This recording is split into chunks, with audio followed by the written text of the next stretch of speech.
c'est vrai. Qui peut se vanter? Qui peut dire quoi que ce soit? Regardez la honte qu'ont causé les presbytériens.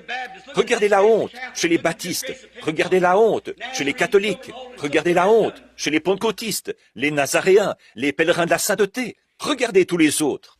Mais je vous mets au défi de lever une main accusatrice contre cela, d'y trouver un sujet de honte. Oui, de montrer cela du doigt.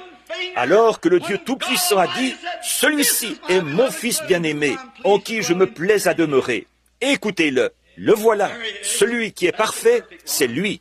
Alors maintenant, lisons un peu plus loin ici. Et il est entré une fois pour toutes dans le lieu très saint, non avec le sang des boucs, des veaux, mais avec son propre sang, ayant obtenu une rédemption éternelle.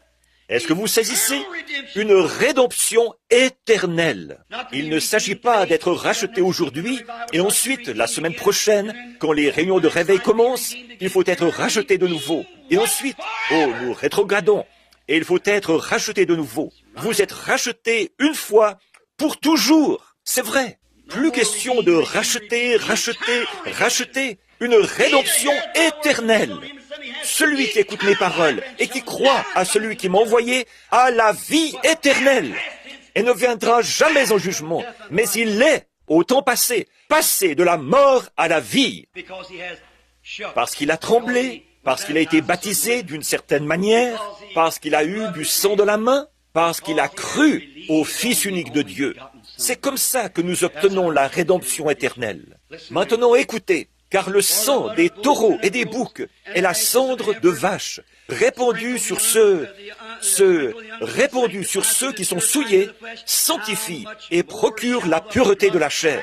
Combien plus le sang de Christ, qui, par l'Esprit éternel, s'est offert lui-même, sans tache à Dieu, a-t-il purifié notre conscience des œuvres mortes, afin que nous servions le Dieu vivant. Passer de la mort à la vie. Qu'est-ce que ça peut vous faire, ce que le monde pense? Qu'est-ce que ça peut vous faire, ce que votre voisin pense?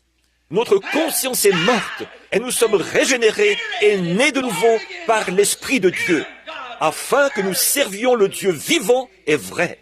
Voilà, c'est ça. Maintenant, passez au verset 10, au chapitre 10 plutôt, juste de l'autre côté de la page.